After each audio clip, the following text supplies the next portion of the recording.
कुछ लोग ऐसे होते हैं जो बेवक्त मौत को भी बदल देते हैं। इतना खून देख के लगता है इसे बड़ी बेरहमी से मारा है। सर, ये खून उसका नहीं, हमारे लोगों का है। किसने मारा राजेंद्र देसाई को? रॉकी को पकड़ने के लिए गैंगस्टर कर रहे हैं इंडियन गवर्नमेंट की हेल्प। मैंने आपको पिछले वीडियो में बताया था कैसे सारे गैंगस्टर और इंडियन गवर्नमेंट रॉकी की दुश्मन बन गए हैं। अब मैं उसके आगे की कहानी आप लोगों को बताने वाली हूँ, तो इस वीडियो को एंड तक ज़रूर देखना। So let's start the video. जहाँ अब रॉकी के खौफ और लोग के सपोर्ट के कारण कोई भी दुश्मन रॉकी का कुछ भी नहीं बिगाड़ सकता, इधर अधीरा रॉकी की कमजोरी को जान गया था। इसलिए अधीरा ने रॉकी को मारने के लिए दुबई के इनायत खलील से हाथ मिलाया।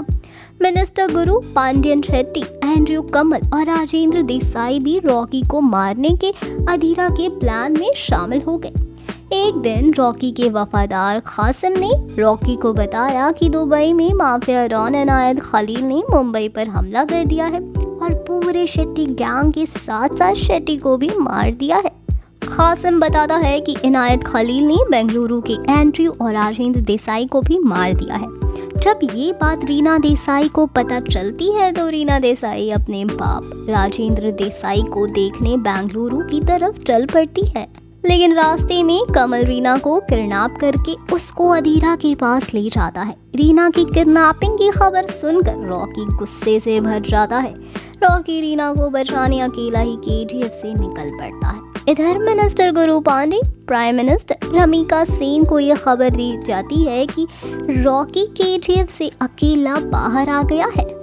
रमिका सेन रॉकी के खिलाफ डेथ वारंट इशू कर देती है, क्योंकि रमिका सेन ये जान चुकी है कि बड़े बड़े गैंगस्टर और गरूरा को मारकर केजीएफ पर राज करने वाला रॉकी ही है। रॉकी के केजीएफ से बाहर आते ही केजीएफ पर इंडियन आर्मी का हमला हो जाता है। असल में इनायत खलील ने अधीरा के कहने पर ही शेट्टी, एंड्रयू और राजेंद्र देसाई को मार दिया था। अधीरा जानता था कि अपने बाप के मरने की खबर सुनकर रीना केजीएफ से बाहर जरूर आएगी और फिर अधीरा ने कमल के हाथों रीना को किडनैप करवा दिया।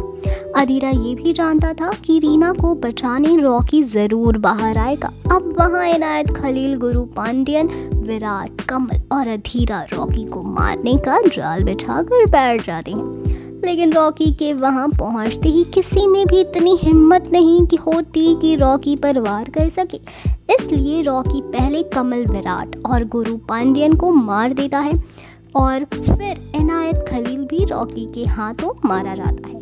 फिर अधीरा और रॉकी के बीच ज़बरदस्त फाइट होती है और रॉकी अधीरा को भी मार देता है और रीना को लेकर वापस केजीएफ की तरफ चल पड़ता है।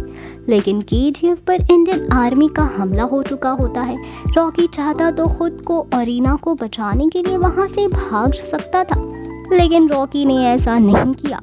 रॉकी ने रीना को केजीएफ के बाहर ही किसी सेफ जगह पर चलने जाने के लिए कह दिया और खुद रॉकी मजदूरों को बचाने के लिए केजीएफ चला गया। अब रॉकी अकेला ही इंडियन आर्मी से लड़ता रहा। रॉकी ने सभी मजदूरों को केजीएफ की एक खुफिया सुराग की मदद से केजीएफ से बाहर निकाल दिया। लेकिन रॉकी खुद केजीएफ से बाहर नहीं गया, क्योंकि रॉकी जानता है कि केजीएफ का ये चैप्टर उसी समय बंद हो जाएगा जब खुद रॉकी मारा जाएगा। इसलिए रॉकी ने अपने शरीर पर आरडीएक्स बांधकर अपनी जान देकर केजीएफ के मजदूरों को बचा लिया। रॉकी के मरते ही इंडियन आर्मी ने फायरिंग करनी बंद कर दी और केजीएफ पर कब्जा कर लिया। रॉकी मर तो गया था, लेकिन लोगों ने रॉकी को अपना मसीहा मान लिया था। इसलिए रॉकी की प्रतिमा बनाकर लोग उसको पूजने लगे थे। रॉकी उन लोगों के लिए विलन नहीं बल्कि एक हीरो के मौत मरा था। वेल दर्शकों, अब इसी के साथ मैं लेती हूँ विदा। कल फिर मिलेंगे एक नई वीडियो के साथ। तब तक खुश रहें और सेफ रहें। Thank you.